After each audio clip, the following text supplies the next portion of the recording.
Movie की start होते ही हमें स्टोरी नंबर 1 बताई जाती है, जो किंगडम ऑफ लॉन्ग थ्रिलिस में एक राजा और रानी की है। राजा जो कि अपनी रानी को बहुत प्यार करते थे और उनकी विश थी कि उनकी रानी हमेशा खुश रहे, लेकिन बदकिस्मती से रानी कभी मां नहीं बन सकती और इस बात को लेकर वो काफी सैड रहती थी। वैसे तो राजा पूरे किंगडम से डॉक्टर्स को बुलवाते थे कि वो रानी का ट्रीटमेंट कर सके, लेकिन किसी की समझ में भी कुछ नहीं आता और वो उनकी हेल्प नहीं कर पाते थे। फिर एक दिन राजा अपने महल में सर्कस वालों को बुलवाते हैं ताकि वो लोग उन्हें एंटरटेन करें और रानी का दिल भी बहल जाए। लेकिन सर्कस में आने वाले लोगों में एक औरत प्रेग्नेंट थी, जिसे देखकर रानी का मूड और भी ज्यादा खराब हो जाता है। काफी गुस्से में आकर अपने रूम में जाकर रानी चीजें तोड़ने लग जाती है। राजा अपनी रानी से प्यार करते थे और वो उन्हें यकीन दिलाते हैं कि उनके लिए वो कुछ भी कर लेंगे। और अगले दिन रात को महल में एक लंबा पतला बूढ़ा आदमी आता है जो ये क्लेम करता है कि वो इस मैटर में रानी की हेल्प कर सकता है। राजा उससे कहता है कि तुमसे पहले भी बहुत लोग आ चुके हैं और ऐसे ही दावा करते हैं, लेकिन कोई भी हमारी मदद नहीं कर पाया, तो तुम इतने यकीन के साथ कैसे कह सकते हो। तब वो आदमी उसे समझाता है कि ये पॉसिबल है, बस सवाल ये है कि तुम बच्चा लेने के लिए किस हद तक जा सकते हो। जिस पर वो कहते हैं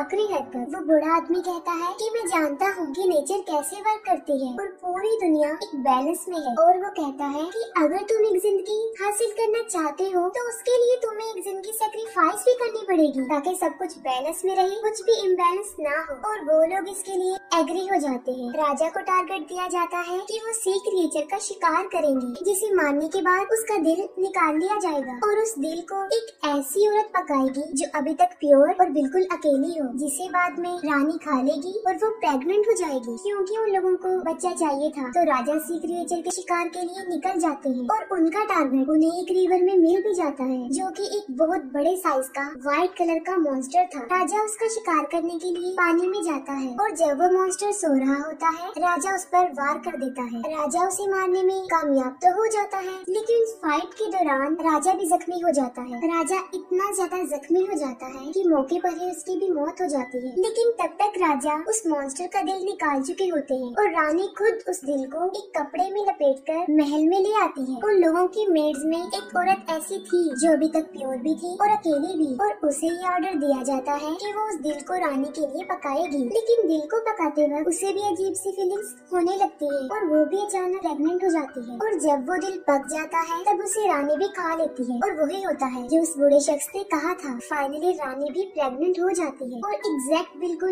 एक ही टाइम पर रानी और वो मेड अपने अपने बच्चों को पैदा करती है। वो दोनों बच्चे लड़के ही थे। रानी अपने बेटे का नाम इलियस रखती है और मेड अपने बेटे का नाम जोना रखती है। फिर कहानी 16 साल के बाद दिखाई जाती है, जहाँ वो बच्चे अब बड़े हो चुके थे। रानी अपने बेटे के साथ बहुत खुश थी, जैसे उसे नई जिंदगी मिल गई हो। वो दोनों बच्चे एक ही दिन पैदा हुए थे और वो नॉर्मल बच्चों से थोड़ा अलग भी थे। उनके सारे हेयर्स व्हाइट कलर के थे, जो बिल्कुल उस सी मॉन्स्टर को रिप्रेजेंट कर रहे थे। और वो दोनों देखने में भी बिल्कुल सेम थे। वो दोनों ट्विंस लगते थे। वो दोनों एक दूसरे के काफी करीब थे, एक दूसरे से मिलते जुलते रहते थे। उनकी फ्रेंडशिप थी। लेकिन महारानी को उन दोनों की दोस्ती पसंद नहीं थी। वो अपने बेटे को समझाती रहती थी कि तुम एक शहजादे हो, तुम्हारी दोस्ती किसी नौकरानी के बेटे से नहीं हो सकती। लेकिन इलियस अपनी मदर की एक नहीं सुनता था और इसके बावजूद भी वो दोनों मिलते थे। और उन दोनों में ये एबिलिटी भी थी कि वो पानी में सांस ले सकते थे और छुपने के लिए अक्सर वो उसी रिवर में जाया करते थे जहाँ पर उस मॉन्स्टर को मारा गया था। रानी अपने मेड को वार्न करती है कि अगर उसने अपने बेटे को नहीं समझाया तो वो उसे और उसके बेटे दोनों को ही किंगडम से निकाल देगी। लेकिन फिर भी वो बाज नहीं आते थे। वो मिलते थे और एक दिन तो वो लिमिट ही क्रॉस कर देते हैं। जोना इलियस के कपड़े पहनकर रानी के सामने चला जाता है और रानी उसे पहचान ही नहीं पाती कि वो उसका बेटा है या नहीं। बस उसे शक रहता था और जब उसे रियलिटी का पता चलता है तब वो जोना को किंगडम से निकालने का ऑर्डर देती है। इलियस उसे रोकने की कोशिश करता है, लेकिन वो नहीं रुकता। जोना एक नाइफ से वहाँ के एक ट्री की रूट्स को काटता है, जहाँ से पानी बहने लगता है। जोना इलियस को कहता है कि जब तक ये पानी साफ हो तुम समझ जाना कि मैं जिंदा हूँ और जब ये रेड हो जाए तब तुम समझ लेना कि मेरी जान को खतरा है, और ये कहते ही वो वहाँ से चला जाता है। कई महीने गुजर चुके होते हैं और एलियस पानी देखने के लिए भी आता था, और एक दिन वो पानी रेड हो जाता है। तब वो समझ जाता है कि जोना की जान खतरे में है और कुछ तो गड़बड़ जरूर है, और वो अपनी मदर को इन्फॉर्म किए बगैर ही किंगडम से जोना को ढूंढने निकल जाता है। काफी तलाश करने के बाद उसे जोना का घर मिल जाता है। जोना एक लड़की से शादी कर चुका होता है। क्योंकि दोनों के फेस मैच होते थे तो वो लोग उसे जोना ही समझ लेते हैं, और तब उसे पूछने पर पता चलता है कि जोना 5 दिन पहले जंगल गया था और अभी तक वहाँ से वापस नहीं आया है। तब एलियस भी जोना को ढूंढने जंगल में चला जाता है, और पीछे से रानी को अपने बेटे की बहुत फिक्र हो रही थी। वो पूरी किंगडम में उसकी तलाश करवाती है, लेकिन वो किसी को भी नहीं मिलता, और फिर वो उसी बूढ़े शख्स को बुलवाती है, और वो बूढ़ा शख्स एक बार फिर से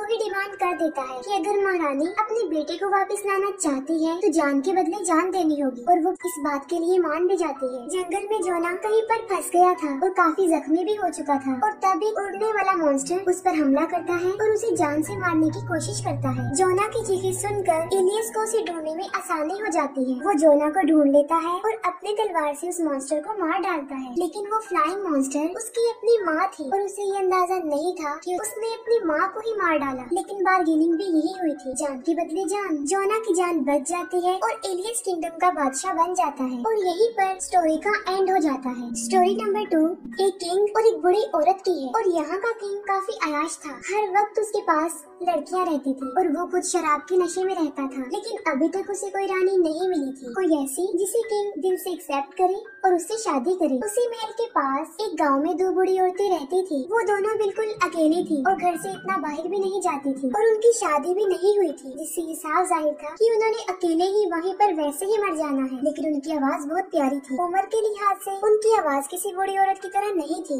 एक सुबह जब एक बूढ़ी औरत कोई गाना गा रही थी, तब उसकी आवाज राजा सुन लेता है। वो आवाज राजा को काफी पसंद आती है और वो इस आवाज को फॉलो करते हुए उसके पीछे जाता है। लेकिन वो बूढ़ी औरत अचानक से घर चली जाती है, जिससे किंग का उसे देखने का तजस्सुस और बढ़ जाता है, और वो सोचता है कि शायद ये खूबसूरत लड़की होगी जो कि मुझसे शर्मा रही है। उन बूढ़ी औरतों में एक का नाम डोरा और दूसरी का नाम इमा था। डोरा जो कि काफी चालाक और लालची भी थी, जबकि उसके मुकाबले में इमा जो थोड़ी सीधी सादी और डरपोक थी। और जब डोरा देखती है कि किंग उनके दरवाजे पर है तो उसके दिल में लालच आ जाता है कि शायद अब उनकी किस्मत बदलने वाली है। इसके अलावा वैसे भी सारी जिंदगी उन्होंने अकेले ही गुजार दी थी। वो अंदर से ही किंग को कहती है कि आप 1 हफ्ते बाद आइएगा, मैं आपको अपनी बॉडी का एक पार्ट दिखाऊंगी। और ये सुनकर किंग समझता है कि शायद उसे उसका प्यार मिल गया है, लेकिन उसे नहीं पता था कि वो 2 बूढ़ी औरतें हैं। उम्र ढलने की वजह से उनकी स्किन भी लटक चुकी थी, लेकिन वो बहुत कोशिश करती है कि उनकी फिंगर्स जवान लड़की की तरह ही नजर आए। डोरा अपने फिंगर्स पर कुछ हर्ब्स लगाती है, लेकिन इससे कुछ भी फायदा नहीं होता। वो अभी भी बूढ़ी औरत की ही उंगलियां लग रही थी, जिसे देखकर वो रोना शुरू कर देती है। लेकिन दूसरी तरफ इमा, जिसने अपने फिंगर्स को काफी दिनों से मुंह में रखा हुआ था, वो कुछ बेटर लग रही थी, और आज ही 1 हफ्ता भी पूरा होने वाला था, यानी किंग ने उसकी उंगली देखने आना था।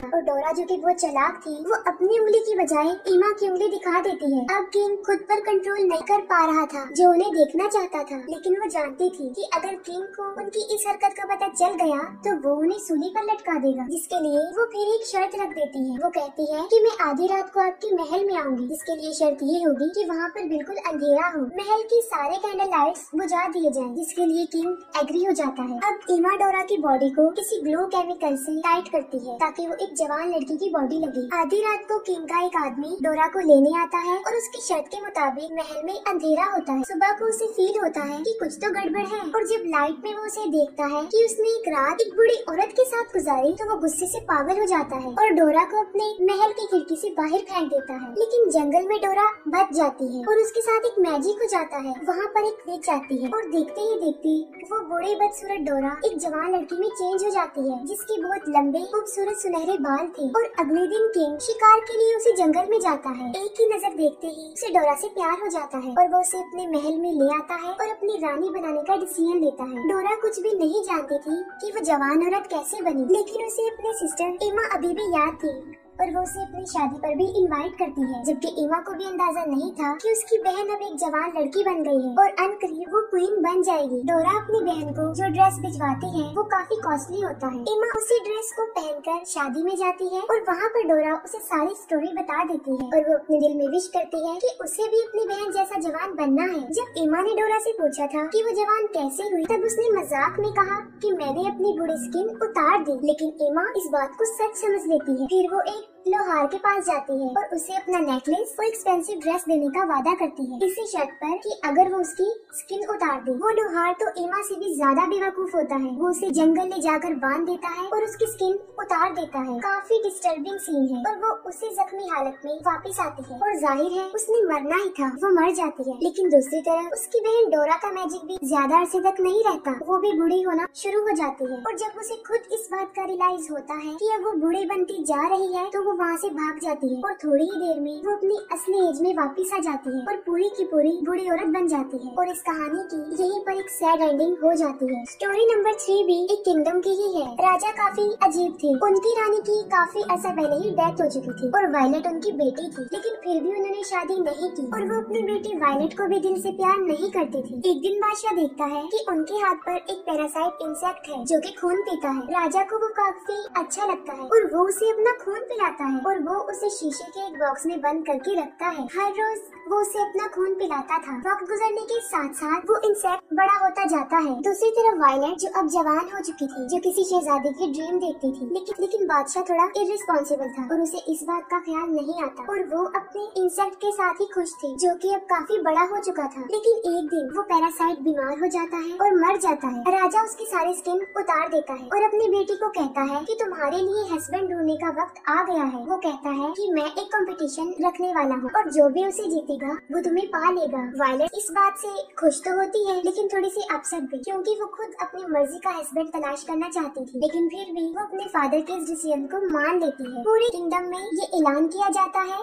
और राजा अपने महल में वो स्किन लटका देता है और जो भी बताएगा कि ये किसकी स्किन है तो वो जीत जाएगा। बहुत से लोग उसके लिए ट्राई तो करते हैं लेकिन कोई भी प्रॉपर आंसर नहीं दे पाता, क्योंकि आमतौर पर वो इंसेक्ट इतना बड़ा नहीं होता। फिर महल में एक बदसूरत इंसान आ जाए कि कोई भी उसे देखकर डर जाए और वो भी इस कंपटीशन में हिस्सा लेना चाहता था और राजा आखिरकार उसे भी परमिशन दे देता है। और वो जानवर जैसा दिखने वाला आदमी सिर्फ स्किन सूंघ कर ही बता देता है कि ये किस इंसेक्ट की स्किन है, जिससे वायलेट और राजा भी हैरान हो जाते हैं। वायलेट जो कि बुरी तरह डर भी जाती है और वो रोते हुए महल की छत पर आ जाती है और वो सुसाइड करने लगती है, लेकिन राजा उसे समझाता है मैं अपनी जुबान से नहीं फिरता और अब यही तुम्हारी फेट है, इसे एक्सेप्ट करो। वायलेट अपने फादर को काफी कहती है कि आप किस तरह के बाप हैं, एक बदसूरत इंसान को अपनी बेटी दे रहे हैं, और कहती है कि मैं एक शहजादी हूँ, लेकिन मजबूरन राजा उस बदसूरत को शहजादी दे देते हैं। वो जबरदस्ती रानी को दूर पहाड़ों में ले जाता है और वायलेट काफी दिनों तक रोती रहती है। और जब वो आदमी एक दिन शिकार के लिए जाता है, एक दूसरी पहाड़ पर शहजादी किसी औरत को देखती है और वो उससे हेल्प मांगती है। वो कहती है कि वो खुद एक शहजादी है और उसे एक शैतान ने यहाँ पर कैद किया हुआ है, लेकिन वो दोनों एक दूसरे से काफी दूर थी और वो औरत उसकी हेल्प नहीं कर पाती। और फिर वो औरत अपने बेटों को बुलाती है और वो एक रस्सी के सहारे शहजादी की मदद करते हैं, लेकिन अचानक से वो शैतान, वो आदमी भी वहाँ पर आ जाता है और रस्सी के सहारे वो भी उनकी तरफ जाता है। वो लोग रस्सी काटने में तो कामयाब हो जाते हैं, लेकिन रास्ते में वो उन पर हमला कर देता है और वायलेट के अलावा सबको मार डालता है। वो आदमी गुस्से से वायलेट को देखता है और वो उसे गले से लगा लेती है, जिससे उसका गुस्सा खत्म हो जाता है। और जब वो शैतान उसे अपने कंधों पर बिठाता है तो बड़ी चालाकी से वायलेट उसका गला काट देती है। वो शैतान वहीं पर मर जाता है। वो उसका सर काट कर अपने किंगडम में आ जाती है, जहाँ पर उसके फादर उसी इंसेक्ट की वजह से बीमार थे। खून में लथपथ वायलेट उस शैतान का सर अपने फादर के सामने रख देती है। राजा अपनी बेटी की जिंदगी के इस फैसले पर काफी सैड थे और अनकरीब उन्होंने मर जाना था। वायलेट एक बहादुर शहजादी बन जाती है और अपने फादर के बाद वही किंगडम की क्वीन बन जाती है। ये स्टोरी यहीं पर एंड हो जाती है और इसके साथ ही मूवी भी एंड हो जाती है।